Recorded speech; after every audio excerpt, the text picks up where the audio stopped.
It's kind of important when you run for politics to make sure you use a union printer, right?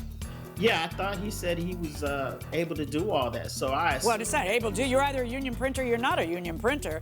And why is it important? I know this because in Florida, our judges are elected. So I ran 2 campaigns for myself and 2 or 3 for my husband. So I am very aware of the union bug and the requirement to have that little union bug on all of your advertisement. Otherwise, you run the risk of not getting the union endorsement. This is the plaintiff, Lee Barbie. He says he was running for city councilman in Cleveland Heights and needed posters, business cards, and yard signs printed. He hired the defendant. The guy made a million mistakes, never finished the job. The election date passed, and he wants a refund. He's suing for $2,000 because he didn't get what he paid for.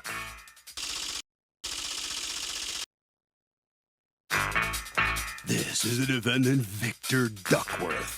He says he owns a small printing business and knows the plaintiff because they both ride motorcycles, and the guy was looking for a deal for the printing he needed done. The plaintiff signed off on all the design orders, then mid-job told him to stop the presses because he was running out of money. Now the guy's smacking him in the face by filing this lawsuit. Please. He's accused of getting it all wrong. The defendant has filed a countersuit for $1,984, the money he's owed. All parties, please raise your right hand. What you are about to witness is real. The participants are not actors. They are actual litigants with a case pending in civil court. Both parties have agreed to drop their claims and have their cases settled here before Judge Marilyn Milian in our forum, the People's Court. People's Court is now in session. The Honorable Judge Marilyn Milian is now presiding. Litigants have been sworn, Your Honor. Thank you, Douglas. You're welcome. All right, Mr. Barbie, you are suing Duck Tea Printing, owned by Mr. Duckworth, for $2,000, most of it in punitive damages and the rest of it a refund for printed materials because, according to you, they were worthless. He has a counterclaim against you for almost $2,000 in what he says are his losses for joining forces with you. Why don't you tell me what happened here? Well, I met Mr. Duckworth, and we ride motorcycles together. He had did some design work for my bike, which was pretty good. When he came over my house to do the design work for my bike, he seen my sign on my garage, seeing that I was running for council for Cleveland Heights. Okay. And he stated to me that I can do that. I can do all your printing for you. And I kind of blew him off then because I had other ideas on which, companies that I wanted to do online. So I said, okay, all right, I'll get back with you. Okay. So he offers to be your printer, and what do you say? At first, I was I didn't think he was serious because I thought this was a part-time job for him and stuff. So I said, okay. But then I got a quote for online. And I was thinking to myself, well, I want to try to support businesses in the community and stuff. So I asked him, I said, well, I have this quote here from an online company for $950. And I asked him, I said, can you meet? Do you remember the name of the online company? No, I don't. It was my campaign manager that told me about this. And were they a union printer? Yes, they were. So it's kind of important when you run for politics to make sure you use a union printer, right? Yeah, I thought he said he was able to do all that. So I assumed. Well, it's not able to. You're either a union printer, you're not a union printer. And why is it important? I know this because in Florida, our judges are elected. So I ran 2 campaigns for myself and 2 or 3 for my husband. So I am very aware of the union bug and the requirement to have that little union bug on all of your advertisement. Otherwise, you run the risk of not getting the union endorsement. Right. So, but maybe you're not politically savvy and you didn't know that. Right. So, but there's other things too that are important when you're running a political campaign, and that's the code of ethics that governs and campaign laws that govern. And one of the other things is that you have to put the words "paid for political advertisement." Did you know that when you first started printing stuff with the defendant? Yeah, I explained it to him that he had to have that on the bottom. Did you do that from but the beginning before he printed anything, or did you tell him about that afterwards? I told him about all of the requirements from the beginning. So you told him that he needed to have the words paid for political advertisement paid by the campaign to elect Lee Yes, I Barbie did. for Yes, I city did. council. You told him that. Yes, I did. Okay, Yes, I how did. did you tell him that? Through text, through email, how? We talked about it. Okay, watch this. Mr. Duckworth, did he ever tell you that those words had to be on the printing? After I printed. Right. After I did, right dead smack in the middle of all this. Never Well, in the front. let me ask you, Mr. Duckworth. Typically, I've done a lot of printing in my life, political and not, invitations and things. And typically, there's a proof that gets approved by the customer. Where's the proof that got approved by the customer in this case? I did the design. I sent the design in. No, my question is, does it have his approval on it? His signature on it? Oh no, he just. No, told me I go don't want to ahead. just see a design you did. That's not what I asked. See, printers protect themselves by sending out a proof that you can't be new to this. Did you know this? That Right. that's how printers protect themselves? You send out the proof, he signs it. Do you print in-house or do you farm that out? I print that. I'm at home right now. Right. Oh, see, what do? You just print it where? In my office, I have I sub out of my office also. Okay, how Like, I long have you been in another the printing company, business? Like 7 years. All right, and have you never had the customer sign the proof to approve? No. Okay, Well, I just show it to him. may I suggest that you should? You should have a new practice, and your practice should be what every other printer in America does, which is they email the proof, and then the person emails back with their signature on it, or at a minimum, the email saying, yes, this looks good. That way, we don't have this, which we call a lawsuit, right? That would be a great idea, because then you could show me how he approved it without. When did he order all of the stuff? What was it you printed for him, by the way? I printed yard signs and door hangers. Okay. Well, what did he ask you to print for him? He asked me to print posters, flyer posters, door hangers. Right. So then, I'm sorry. So then why are you only printing flyers and... Because he texted me. I also sent that in. He texted me and said, cancel all that. He just want yard signs. He don't Okay. want, Okay, didn't want anything do you else. have a written contract with him that explains what No. was... No. Because that's No. another piece of advice I have for you. It would be a really good idea to send a work order by email and say, this is what we'll do for you for this price. Please respond. And then he responds. And then that's all you need. You don't have to print anything. You've got it in your computer. When did you order all this stuff? Because now I don't even know when he ordered it. When did you order all this stuff, Mr. Barbie? Well, we do have a contract, an invoice in which. Now, the invoice comes afterwards. What I'm asking you is, when did you order all this stuff? I ordered it July 30th. July 30th. All right. And according to you from the beginning, you told him about... By the way, did you end up running for office? Yes, How'd it go? I lost. Okay. All right. And did this lawsuit happen after the loss? No, When did you file the lawsuit? during my campaign, So what caused you to file the lawsuit? because I didn't have anything.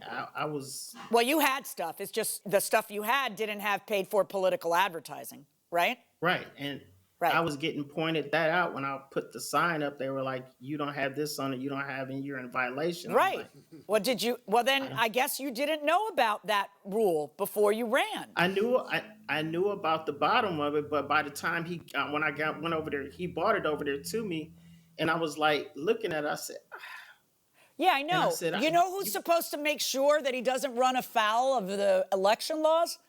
The candidate.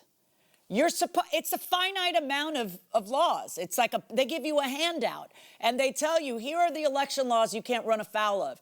And like politics 101 is, for the love of God, don't use a non-union printer. But that's really that's just a political call. But politics 101 number 2, and in fact, I should make that one number 1, is paid for political advertisement paid by the committee to elect Lee Barbie as city councilman. That is like the one rule nobody can violate, which I don't think you knew about if your phrase right now to me was, Oh, it was getting pointed out to me. Because if you knew about it, you have eyeballs, you see what he gave you, and you would have realized there was a problem. So other people are pointing it out to you, which tells me that you're not being truthful when you say that you pointed it out to him from Jump Street. I meant So to say the according to union you, bug. Mr. Duckworth, when did you find out for the first time that there's something missing from the signs he ordered? When he called me and told me that he needed it on there. All right, and when you what is it that he told you he needed on there? He sent me a text. He said it's a little bug or something. A little I gotta be in bug or some type something. of Yeah, unit. that's like, guys, I don't think you're picking up what I'm putting down. You don't get to put the Listen, bug if you're not a union printer. The bug Right. shows the I'm not- legitimacy I'm of a not a union union printer. Right, exactly. So he tells you, I need a bug. And you're like, a bug? Did you figure out what the bug was? Yeah, I'll try to be a union printer. I'll try to sign up for it and everything else. I'm Okay. trying to get that in order. Okay. All right, But I but guess it when was did too he late. tell you about the I already paid done for made it. political advertisement part that was missing? After I printed the After you signs. printed it. So I have a text which is dated September 15th that says, I need you to stop the press. I need everything. I just want yard signs. Everything else just scratching. I just need 100 more yard signs. And on the bottom of the yard signs, they must say, paid for by the committee to elect Lee Burke. So stop the press. That kind of indicates to me that on September 15th at 7:32 p.m. is when you figured out what you were doing wrong. And why would that be his fault? Why would he have to refund you for all the things he printed? Because you don't know what you're doing.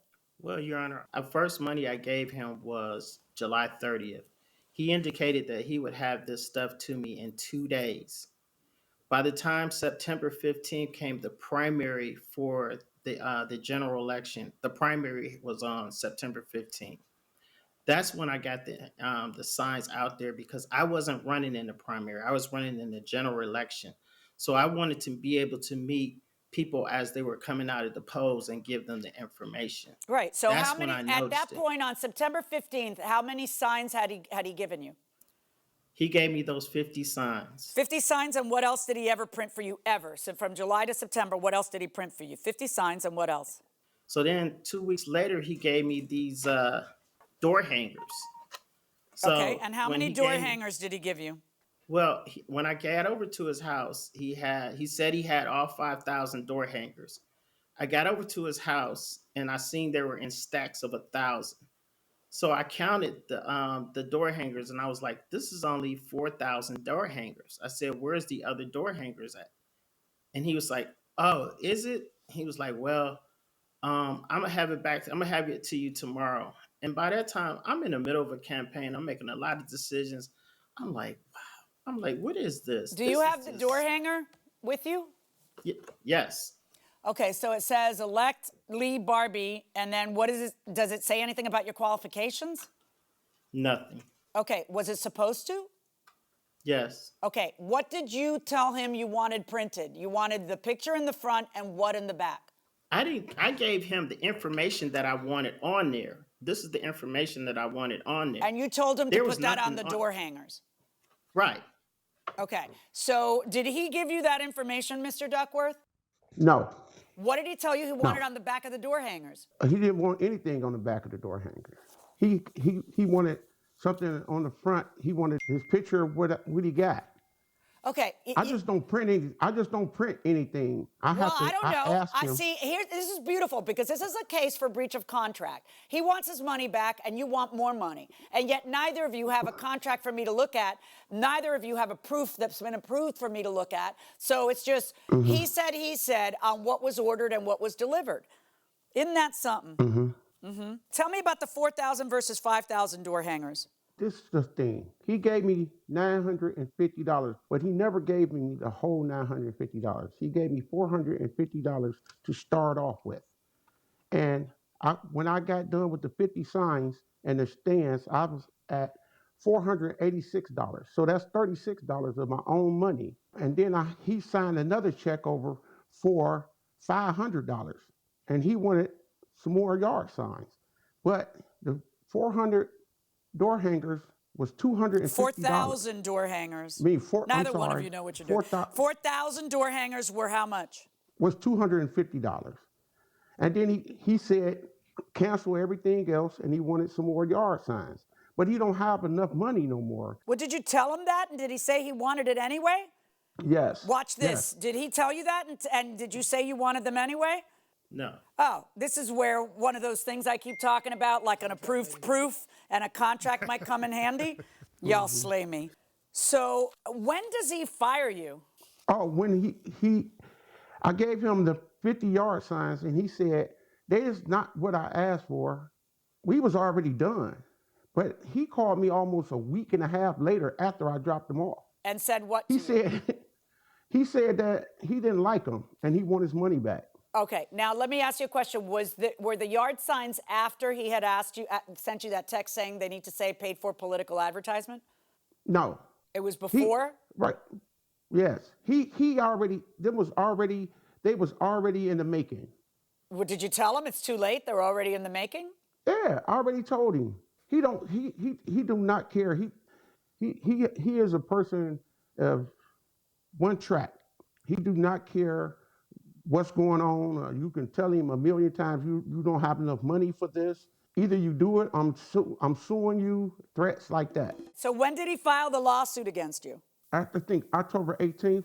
When was the election, Mr. Barbie? November 2nd. Okay. Let me ask you a question, Mr. Duckworth. You have a counterclaim against him for $1,984. Tell me about that. Well, first of all, I never got paid for nothing. Well, I did. wait, but you got paid $950, right? No, I got paid $950 for material. I never got paid for nothing. He told me that Wait, he was if that was his on some budget, that was his fundraisers. budget. Just a second. If that was his budget, that was his budget. If you don't tell Right. him beforehand, hey, it's going to cost you $2,000, how is it you're going to get $2,000 out of him now? No, that would be $3,000. You're suing for $1,984. That's almost $2,000, and you've got already $950. So you're suggesting that your business deal with him was $3,000? Because I know that's not true. Because I know what his budget No. was. So then, how is it you're entitled to $3,000? Well, first of all, I never got paid for what I done, the designs or nothing. And every time he gave me the money was just for Well, this and I yard guess sign. you underquoted. If you knew that $950 was his budget and you have his $950 and he can't use any of it, but that seems to me to be on him, not on you, because he doesn't know the rules for the game he's playing. How does that all of a sudden magically translate to he owes you $2,000 on top of that? Money's for slander of my business name. Tell me about that. Well, we share a mutual friend, and he tells everybody that I'm a bad businessman and everything like that. And I swindle him out of his money. I think y'all Stuff in over like your that. heads. I think that's what it is. You're a printer, and that's what you do. And if you want to protect yourself, then you should have contracts. Print some contracts, okay? And you should have it spelled out what it is you're doing. And at a minimum, you should have a paper trail with emails. You should always have a proof signed. That's what you did wrong here. You, Mr. Barbie, are uninformed.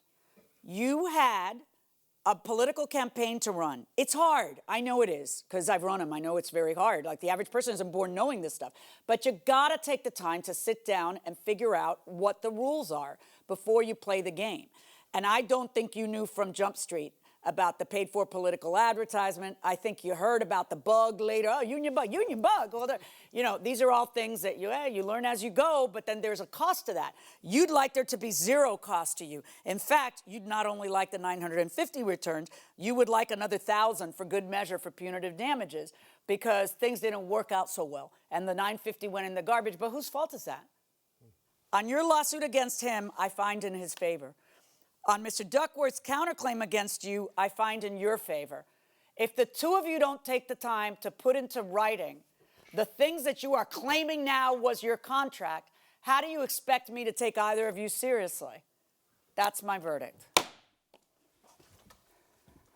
So there's no winner in this lawsuit. Both parties are in over their head, as the judge put it. Mr. Barbie, you have a lot to learn, the judge has put it. What are you thinking? You agree? Yeah, it's my first campaign. I had a lot to learn. That's no doubt about that. Do you think some of the printing mishap is part of the reason you lost, the campaign, or not? Yeah, I do. All right. Do you think you're going to run for office again for anything Oh right now? yes. Oh yes. Or have you Oh had it? yes. I'm determined. Good luck. Maybe you've learned something from this, okay? I have. Mr. Duckworth, how about you? You've learned something from all of this as well, am I right?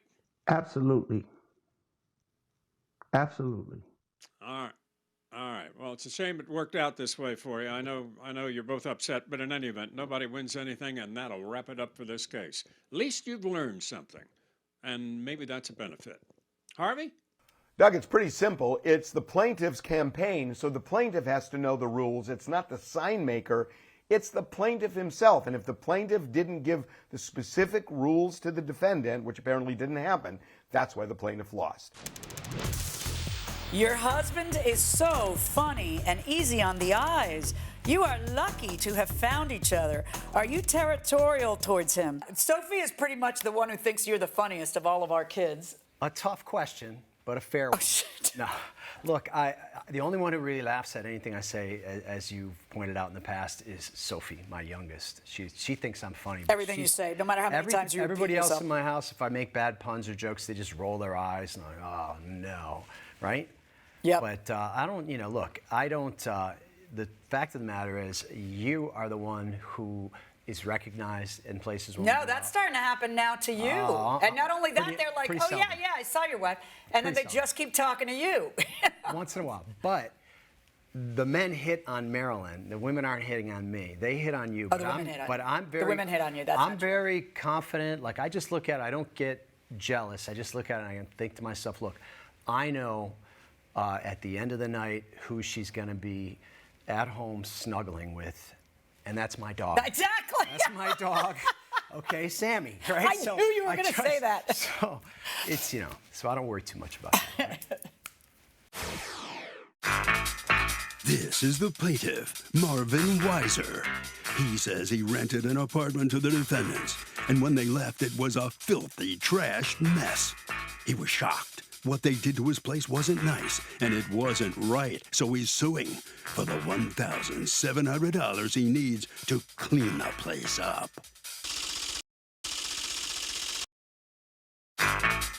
These are the defendants, Katie Clubb and David Parsons. Katie says living this guy's building was a nightmare. They got bedbugs from an upstairs neighbor. Their cat got sick and died from licking toxic water that was leaking into the apartment. And if the plaintiff thinks he's owed money, he is sorely mistaken. They're accused of trashing the joint. The defendants have filed a countersuit for $3,220.05, the cost to cremate their cat and for their security. All parties, please raise your right hands. Welcome back to the People's Court. Next case on the docket. The plaintiff says he rented his once beautiful apartment to the defendant, who trashed the place and left it a filthy mess, and he wants money to clean it up. But the defendant says they got bedbugs in the plaintiff's infested place, and they owe nothing. It's the case of you let the bedbugs bite. Thank you, Douglas. You're welcome. Okay, Mr. Weitzer, you're suing your former tenants, Ms. Clubb and Mr. Parsons, for $1,700 in unpaid rent for September and October. $500 of that was to clean the apartment. $1,200 in rent, $500 to clean. You have a counterclaim against him for $1,020 for the cremation of your cat and $2,200 that you had to put as a security deposit in your new place, and you feel he should pay you. Okay, let me hear you first from you, Mr. Weitzer. What's going on? David Parsons and Katie never gave the 60-day notice required by lease. I got actually 2-day notice. I got notice on August the 28th that they were leaving on September 1st. Were they in the middle of a lease, or were they in a month-to-month at that juncture?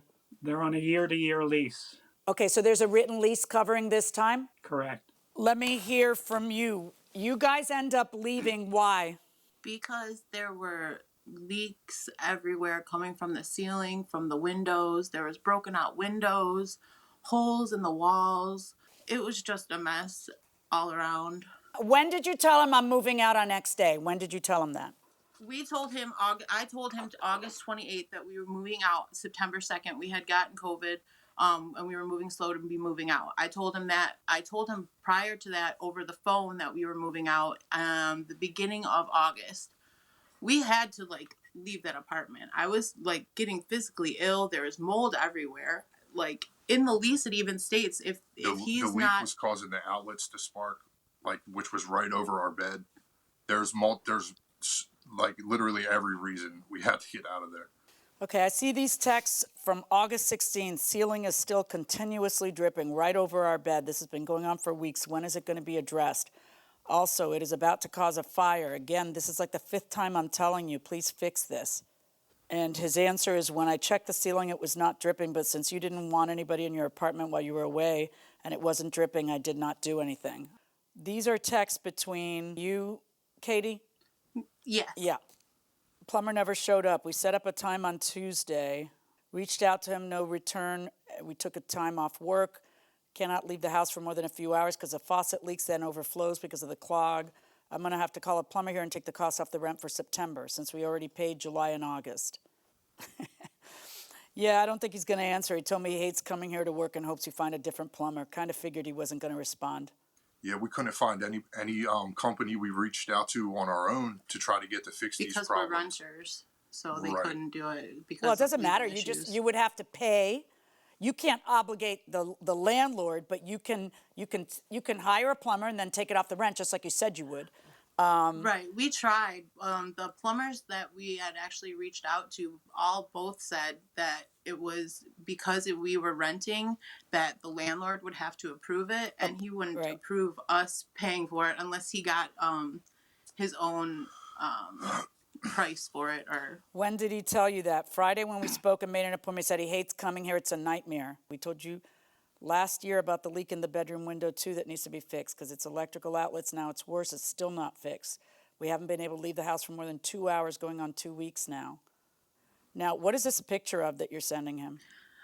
that is the ceiling a leak that popped up. I assumed it was from the air conditioner from the upstairs neighbor coming into where the windows leak, and it came into there. He thought it was from the carpet. He got the carpet cleaned upstairs, and they said it was wet for like 10 days, and that's what he said that was probably from. Can't imagine that carpet cleaning would cause that. That's going to be some kind of Right. plumbing disaster. July 20th, Yes. you notify him about it. And a leak above our bed wouldn't be from the roof if there's somebody above us, so that didn't make any sense. Did that get patched and then this happened again? No, it never didn't got get patched. at all. What's chemical water? What do you mean by that? It was some type of like orangish brown liquid that was dripping from that. So we weren't sure what it was. So we just put that down. It was some type of chemical. It had a weird smell to it. It smelled chemically. I mean, this is an emergency, you know, when Right. they're telling Right. you, I'm talking now to Mr. Weitzer, when they're telling you, look, it's 2 a.m, this thing is leaking on us, and they're showing you pictures and sending it to you. This is how they woke up at 2 a.m. Every corner of this apartment is leaking. Your answer is, I'll be there Thursday? That's like 3 days later, Mr. Weitzer. How is that appropriate?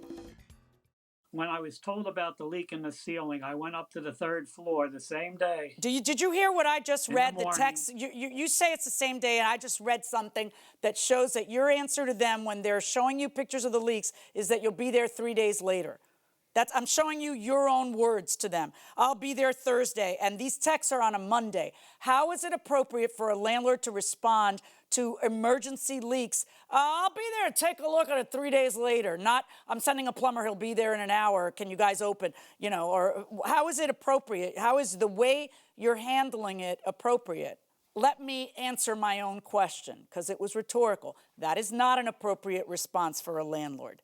All right, now your premise, I presume, Ms. Talk to me about the cat. I'm gonna start crying if I talk about the cat. Like the leaks, he was poisoned from licking the chemicals. What that evidence were do you have coming- of that? On the I guess the vet bill would be the evidence that he was cremated. Right, that just they tells me have your cat given- died, which I'm very Right, sorry about. That they doesn't gave tell him- me your cat was poisoned by carpet chemicals or anything that would have. Right. Right. So do you have any evidence your cat was poisoned?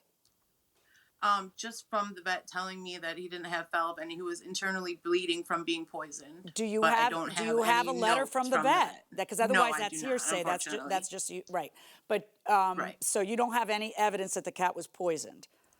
No, not. Okay, so you're also suing for a security deposit you had to place in a new apartment. Why would he be responsible for paying that? Because we had to move out on such short notice and had to get What money short together notice was the notice you gave him? You didn't give him any notice. Well, yeah, because the short notice of the apartment falling apart. Okay, because of the unlivability of the apartment. Yes, And I presume, of course, that your legal stance on notice is that if it was unlivable, that's an exception to giving notice. I don't have to live under these conditions. I wanted to see the videos you sent. Let's look at the videos. That's from the bathroom, the bathtub that's inside the closet, like the bathroom closet, butts up next to the tub and shower. There's a hole there. The pipes go leaking down into a hole in the floor where you can see through into the hallway. Though he said he just sprayed it with foam insulation and called it a day. This video here is the water leaking from the windows, which has caused mold all over the backs of our blinds and everything. Like, that's all the water. It's brown, nasty water. I don't know what it is, or that's all mold. We actually Googled Mr. Weiser, and it came up that he's like $150,000 to $170,000 in debt for that whole property. For not paying his taxes on it. Right. So this whole, that should say right there that he's just trying to get money and preying on people who can't afford to live in the area that we live in, because $600 in this area is unheard of. Okay. You're not entitled to, you haven't proven to me that he has to pay for cremation. You're also not entitled to the security deposit for your new home. You know, if you leave, you leave. Right. And you're not entitled to that. Your argument to me is I shouldn't have to pay September and October that he's suing me for because this place was a slum. And he breached the contract to me. And my question to you, Mr. Weitzer, what the heck was going on? I've now seen videos of running water all around them in the apartment. Well, I don't know about the running water in the apartment. Every time I would go in there was never anything dripping, including the ceiling. I was up to the apartment the day I don't care what happens when you go. I care that the problem get fixed. If they send you a video of dripping water, whether it's dripping the moment you go is irrelevant. You know it's dripping because they showed you proof by the video. So there should be a competent plumber being sent there to figure out why there's so much moisture. Number one. Oh, well, what kind of problem was it? It was not a plumbing problem. No, number one, it wasn't a plumbing problem. What kind of problem was it then? Because you also said in your text it's not a roofing problem. So what problem is it? Because there's running water. Did you see this video? Do me a favor. Play the hall video. Did I talk, Your Honor, or not? No. Right now, I want you to see a video because you keep saying, well, I can't see those videos. I need you to see the video and then respond to it. That's what I need. What's that? When did this happen? Is this with the third floor? No, that's the floor to the hallway door that goes outside. Okay. It's one of the leaks that you know of. I don't know. I see all the texts where they keep notifying you, so I don't know why you don't know what's happening there. I think you do know what's happening there. You just don't want to know. And I didn't see it was from the third floor, overran their bathtub. Really? Okay, let's do this again. Hold on. you responded to the text. Yeah.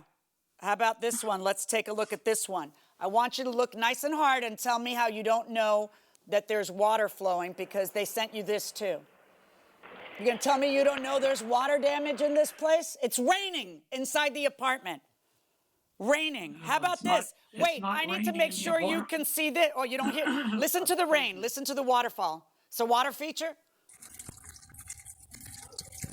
This is the one I had to put the foam in because that's what the plumber told me to do. I'm sorry. No, typically the leak is fixed first so that you don't just cover it up with chewing gum and spit.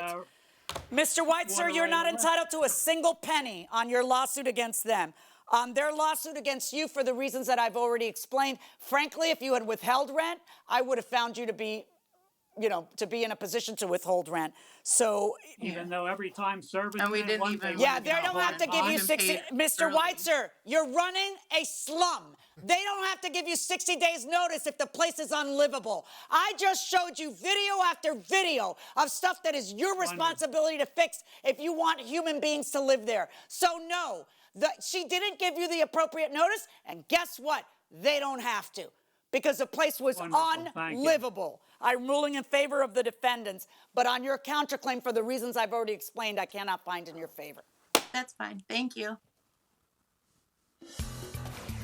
So the plaintiff fails to prove his case to the judge in a big way. The judge has found for the defendants in this case. Mr. Weiser, look, there are emails asking you to come send help, and you responded, but it took you days to respond. They won't let help in. The help tried can never get appointments. Bottom line is the judge really does feel like you're a slumlord. Anyway, you don't get any money. All right, Mr. Clubb, Ms. Parsons, I'm sure you're thrilled to not have to pay him any money, right? Yeah. Yeah. You're in a much better place now? Oh, yeah. Yes, definitely. All right. I'm surprised you stayed there as long as you did. Really, it's amazing. Yeah, us too. All right, thank you very much. Thank you. Congratulations. Okay, congratulations. You have prevailed. All right, good enough for you.